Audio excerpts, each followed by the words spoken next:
આકાશવાણી સમાચાર રીટા દવે વાંચે છે. સૌપ્રથમ મુખ્ય સમાચાર. પ્રધાનમંત્રી નરેન્દ્ર મોદી આવતીકાલે અયોધ્યાની મુલાકાત લઈને નવા અયોધ્યાધામ રેલવે સ્ટેશનનું લોકાર્પણ કરશે. તેમજ રાજ્યમાં 15,700 કરોડ રૂપિયાના વિકાસ કામોનું લોકાર્પણ અને ખાતમુહૂર્ત કરશે. કેન્દ્ર સરકાર, આસામ સરકાર અને ઉલ્ફા વચ્ચે ત્રિપક્ષીય શાંતિ કરાર પર આજે હસ્તાક્ષર થયા. સરકારે લદ્દાખમાં 70 કરોડ રૂપિયાથી વધુની 29 માર્ગ પરિયોજનાઓને મંજૂરી આપી છે. કેન્દ્રીય માહિતી અને પ્રસારણ રાજ્યમંત્રી એલ મુરુગને આકાશવાણી અને દૂરદર્શનને સરકારની કલ્યાણકારી યોજનાઓના જાગૃતિ કાર્યક્રમોને પ્રાથમિકતા આપવા ઉપર ભાર મૂક્યો છે. આજે અમદાવાદ આકાશવાણીની મુલાકાત લીધી અને નવી દિલ્હીમાં રાષ્ટ્રીય સ્ટ્રીટ ફૂડ મહોત્સવનું આવાસ અને શહેરી બાબતોના મંત્રી હરદીપસિંહ પુરીએ ઉદ્ઘાટન કર્યું. સમાચાર વિગતવાર. પ્રધાનમંત્રી નરેન્દ્ર મોદી આવતીકાલે અયોધ્યાની મુલાકાત લઈને પુનઃ વિકસિત અયોધ્યાધામ રેલવે સ્ટેશનનું લોકાર્પણ કરશે. તેમજ રાજ્યમાં 15,700 કરોડ રૂપિયાના વિકાસ કામોનું લોકાર્પણ અને ખાતમુહૂર્ત કરશે.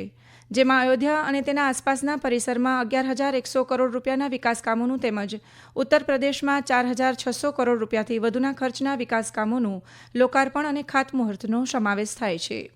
પ્રધાનમંત્રી શનિવારે સવારે નવી અમૃત ભારત ટ્રેનો અને વંદે ભારત ટ્રેનોને લીલી ઝંડી દર્શાવીને પ્રસ્થાન કરાવશે. શનિવારે બપોરે પ્રધાનમંત્રી નવા બંધાયેલા અયોધ્યા વિમાન મથકનું પણ ઉદ્ઘાટન કરશે.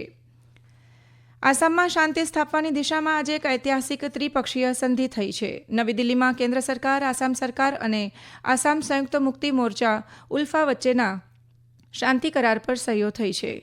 આસામની સાથે ઈશાન ભારતમાં કાયમી શાંતિ સ્થાપવાના હેતુથી આ શાંતિ કરાર થયા છે. આ પ્રસંગે કેન્દ્રીય ગૃહમંત્રી અમિત શાહ ઉપસ્થિત રહ્યા હતા. આ પ્રસંગે બોલતા શ્રી શાહે કહ્યું કે આસામના ભાવિ માટે આજે સુવર્ણ દિવસ છે. તે આનંદની બાબત છે. આસામ અને ઈશાન ભારત વર્ષોથી હિંસાનો સામનો કરતા આવ્યા છે. 2014માં શ્રી નરેન્દ્ર મોદી પ્રધાનમંત્રી બન્યા પછી કેન્દ્ર અને ઈશાન ભારતના રાજ્યો વચ્ચેની ખાઈ પૂરવાનો પ્રયાસ કરવામાં આવ્યા છે. આ પ્રયાસોની વિગતો આપતા ગૃહમંત્રીએ આ મુજબ જણાવ્યું. भारत सरकार के द्वारा एक बहुत बड़ी अमाउंट का पैकेज और इसके साथ साथ ढेर सारे आसाम के विकास के प्रोजेक्ट को भी हमने स्वीकृति दी है. मैं आप सभी को विश्वास दिलाना चाहता हूं कि समझौते की एक एक बात का फुल स्टॉप कॉमा में टाइम बाउंड मैनर में अमल किया जाएगा और आपके विश्वास पर नरेंद्र मोदी सरकार खरी उतरेगी. और इस समझौते में सबसे बड़ा यश अगर किसी को जाता है तो उल्फा के प्रतिनिधियों को जाता है, जिन्होंने बहुत बड़े मन के साथ और विश्वास रखकर शांति की दिशा में आगे बढ़ने का फैसला किया है. આ પ્રસંગે ઉપસ્થિત આસામના મુખ્યમંત્રી હેમંતા બિસ્વા શર્માએ આજના દિવસને આસામ માટે ઐતિહાસિક દિવસ ગણાવ્યો હતો. તેમણે આશા વ્યક્ત કરી હતી કે આ શાંતિ કરાર રાજ્યની જનતાની આકાંક્ષાઓ પરિપૂર્ણ કરશે. પ્રધાનમંત્રી નરેન્દ્ર મોદીના અધ્યક્ષપદે રાજ્યોના મુખ્ય સચિવોની રાષ્ટ્રીય પરિષદનું આજે ત્રીજા દિવસે નવી દિલ્હીમાં સમાપન થશે. પ્રધાનમંત્રી ગઈકાલે બીજા દિવસે પણ આ બેઠકનું અધ્યક્ષપદ સંભાળ્યું હતું. પ્રધાનમંત્રીના સહકારી સંઘવાદના સિદ્ધાંતને અમલમાં મૂકવાના આશયથી રાજ્યોના મુખ્ય સચિવોનું આ સંમેલન યોજવામાં આવે છે. આ અગાઉ જૂન 2022માં ધર્મશાળામાં પહેલું સંમેલન મળ્યું હતું, જ્યારે બીજી બેઠક ગયા જાન્યુઆરી માસમાં નવી દિલ્હીમાં યોજાઈ હતી. કેન્દ્ર અને રાજ્ય સરકારો વચ્ચે સહભાગી પ્રશાસનને પ્રોત્સાહન આપવાના હેતુથી આ બેઠકોનું આયોજન કરાય છે. તેમાં કેન્દ્ર સરકારના પ્રતિનિધિઓ, રાજ્યો અને કેન્દ્રશાસિત પ્રદેશોના મુખ્ય સચિવો તથા અન્ય વરિષ્ઠ અધિકારીઓ સહિત 200થી વધુ અધિકારીઓ ભાગ લઈ રહ્યા છે. તેનો હેતુ ગ્રામીણ અને શહેરી વસ્તીને બહેતર જીવન ધોરણ પૂરું પાડવા તંત્ર સુદૃઢ બનાવવાનો છે. કેન્દ્રીય ગૃહ અને સહકાર મંત્રી અમિત શાહ આવતીકાલે ગુજરાતની મુલાકાતે આવે છે. શ્રી શાહ સવારે અમદાવાદ સ્થિત સ્વામિનારાયણ ગુરુકુળ વિશ્વવિદ્યા પ્રતિષ્ઠાનમ એસજીવીપી દ્વારા યોજાનારા પૂજ્ય પુરાણી સ્વામી સ્મૃતિ મહોત્સવમાં હાજરી આપશે. બપોરે તેઓ ગાંધીનગરના નેશનલ ફોરેન્સિક સાયન્સ યુનિવર્સિટી કેમ્પસમાં યોજાનારા national cooperative dairy federation of India લિમિટેડની નવી ઓફિસ બિલ્ડિંગનો વર્ચ્યુઅલ માધ્યમથી શિલાન્યાસ કરશે અને ઈ માર્કેટ પુરસ્કાર પણ એનાયત કરશે. નાની બચતમાં નાણાં રોકનારાઓ માટે એક ખુશખબર છે. કેન્દ્ર સરકારે સુકન્યા સમૃદ્ધિ યોજનામાં રોકાણ કરનારાઓને અપાતા વ્યાજના દરમાં ₹100.20નો વધારો કર્યો છે. આગામી જાન્યુઆરીથી માર્ચ 2024ના ત્રિમાસિક ગાળામાં આવી થાપણો મૂકનાર વાર્ષિક 8%ના બદલે હવે 8.20% વ્યાજ અપાશે, જ્યારે 3 વર્ષની મુદત માટે થાપણ મૂકનારને હવે 7%ને બદલે 7.10% વ્યાજ ચૂકવાશે. જોકે અન્ય બચત યોજનાઓ પરનો વ્યાજ દર યથાવત રખાયો છે. પ્રધાનમંત્રી નરેન્દ્ર મોદી આ રવિવારે 31 ડિસેમ્બરે સવારે 11 વાગે આકાશવાણી પરથી પ્રસારિત થનાર મન કી બાત કાર્યક્રમમાં વિવિધ વિષયો ઉપર પોતાના વિચારો રજૂ કરશે. આકાશવાણી પરથી હિન્દી પ્રસારણ બાદ તરત જ પ્રાદેશિક ભાષાઓમાં મન કી બાત કાર્યક્રમનો ભાવાનુવાદ પ્રસારિત કરાશે. તેવી જ રીતે રવિવારે રાત્રે 8 વાગે આકાશવાણીના કેન્દ્રો ઉપરથી પ્રાદેશિક ભાષામાં મન કી બાતના ભાવાનુવાદનું પુનઃ પ્રસારણ કરવામાં આવશે. આ સમાચાર આપ આકાશવાણી પરથી સાંભળી રહ્યા છો. સરકારે લદ્દાખમાં 1170 કરોડ રૂપિયાથી વધુની 29 માર્ગ પરિયોજનાઓને મંજૂરી આપી છે. રાજ્ય ધોરીમાર્ગ મુખ્ય અને અન્ય જિલ્લાઓના માર્ગોનો સમાવેશ થાય છે. કેન્દ્રીય માર્ગ વાહન વ્યવહાર અને રાજમાર્ગ મંત્રી નીતિન ગડકરીએ આજે આ માહિતી આપતા જણાવ્યું કે નાણાકીય વર્ષ 2023-24 માટે કેન્દ્રીય માર્ગ અને માળખાકીય ભંડોળ યોજના હેઠળ 8 પુલો માટે લગભગ 182 કરોડ રૂપિયા ફાળવવામાં આવ્યા છે. શ્રી ગડકરીએ કહ્યું કે આ પહેલથી લદ્દાખ તેના દૂરના ગામડાઓથી જોડાશે અને પ્રદેશની આર્થિક પ્રવૃત્તિઓ ખાસ કરીને કૃષિ અને પર્યટનને વેગ મળશે. કેન્દ્રીય માહિતી અને પ્રસારણ રાજ્યમંત્રી એલ મુરુગને આજે અમદાવાદ ખાતેના આકાશવાણી કેન્દ્રની મુલાકાત લીધી અને અમદાવાદ આકાશવાણી અને દૂરદર્શન કેન્દ્રના સમાચાર અને કાર્યક્રમ વિભાગોની કામગીરીની સમીક્ષા કરી. શ્રી મુરુગને વિવિધ સરકારી યોજનાઓના લાભ તમામ લાભાર્થી સુધી પહોંચે તે સુનિશ્ચિત કરવા વિકસિત ભારત સંકલ્પ યાત્રાનો વ્યાપક પ્રચાર પ્રસાર કરવા બધા જ વિભાગોને સૂચના આપી. તેમણે અધિકારીઓને સવારે અને સાંજે પ્રાઇમ ટાઇમમાં કૃષિ, શિક્ષણ સહિત વિવિધ કલ્યાણકારી યોજનાઓના જાગૃતિ કાર્યક્રમોને પ્રાથમિકતા આપવા પર ભાર મૂક્યો.